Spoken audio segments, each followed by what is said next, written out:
HBN టీవీకి స్వాగతం. ములుగు జిల్లాలో పశువుల అక్రమ రవాణాపై ములుగు జిల్లా ఎస్పీ డాక్టర్ శబరీష్ ఐపీఎస్ పశువుల రవాణాపై ఉక్కుపాదం మోపినా కూడా దందాదారులు ఆగడం లేదు. పశువుల అక్రమ రవాణా చేస్తున్న 2 కంటైనర్లు, 1 బొలెరో పశువుల స్వాధీనం చేసి గోశాలకు పంపడం జరిగింది. ఇటువంటి చట్ట వ్యతిరేక కార్యక్రమాలు చేపడితే ఎంతటి వారినైనా వదిలిపెట్టే ప్రసక్తి లేదని ఏటూరు నాగారం ఎస్ఐ తాజుద్దీన్ చెప్పడం జరిగింది. మరింత సమాచారం కోసం మా ప్రతినిధి హబీబ్తో మాట్లాడే ప్రయత్నం చేద్దాం. చెప్పండి హబీబ్. ములుగు జిల్లాలో పశువుల అక్రమ రవాణాపై ములుగు జిల్లా ఎస్పీ డాక్టర్ శబరీష్ పశువుల అక్రమ రవాణాపై ఉక్కుపాదం మోపినా కానీ పశువుల అక్రమ రవాణా దందా ఆగడం లేదు.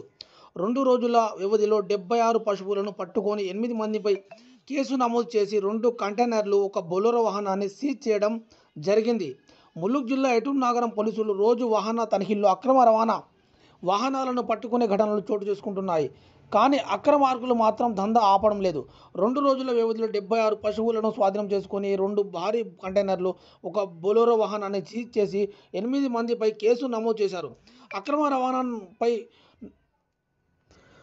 నూగురు, వెంకటాపురం, భద్రాద్రి కొత్తగూడెం జిల్లా చెర్ల మండలాల నుండి హైదరాబాదు కబేలాలకు తరలిస్తున్న దందాదారులు.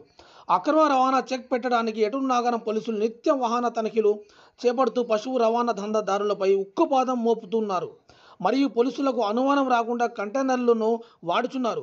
కానీ మీరు ఎటువంటి పద్ధతులు మార్చుకోవాలి, లేని ఎడల ఎంతటి వారినైనా వదిలిపెట్టే ప్రసక్తే లేదని ఏటూరు నాగరం ఎస్ఐ తాజుద్దీన్ చెప్పడం జరిగింది.